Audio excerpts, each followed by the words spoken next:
Hello guys, welcome to another video on my channel. It's Math Time Question and Answers, a channel that gives you insights about the problem giving you headache at school. Today's question is taken from Cameroon GCE Board 2020 question 5, which talks about functions and mappings. It says that the function g and h are defined on R, the set of real numbers, as follows. G maps x to x squared plus 2 and h maps x to x plus 2. Find A, g of 2, B, h inverse of x, and C, h g of x.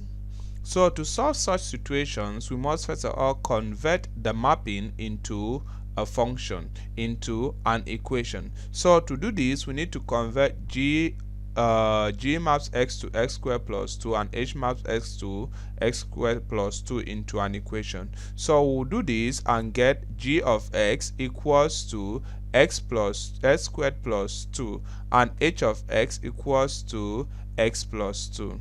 Now to get the A part of the question, which says that we should look for g of 2, it means that we should go inside g of x. Anywhere we see x, we should put 2. Right?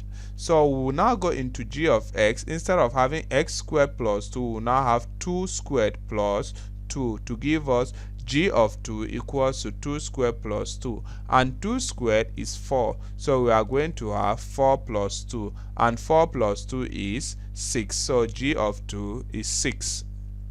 Now the B part of the question says we should look for h inverse of x, and h inverse of x, to look for the inverse of a function, we first of all let that function be equals to a certain variable, then we make as a subject of the formula. After doing this, we now rewrite the equation in terms of x, that is, we replace the unknown variable by x. What do I mean? We let h of x be equal to a certain variable, maybe y. So if y is equal to h of x, but we know that h of x is x plus 2, so we can replace h of x by x plus 2. So we mean that y is equal to x plus 2.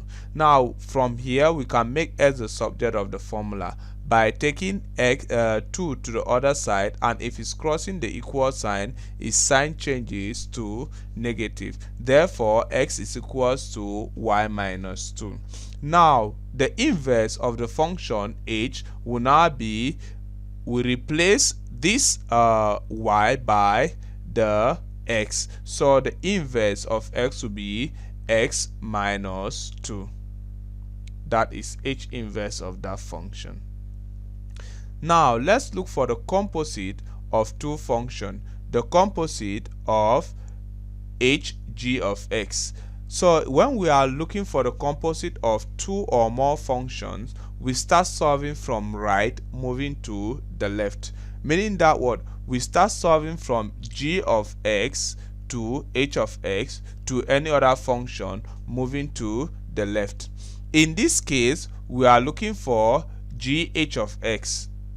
So we go inside h of x. Anywhere we see x, we put g of x, but h of x is x plus 2, so instead of x we will now put g of x, so we'll have g of x plus 2.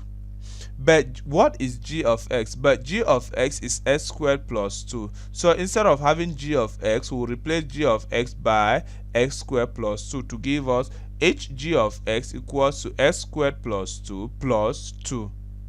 This 2 is the 2 in h of x. So we'll now add like terms together. 2 plus 2 is 4. So we are going to have hg of x will be x squared plus 4.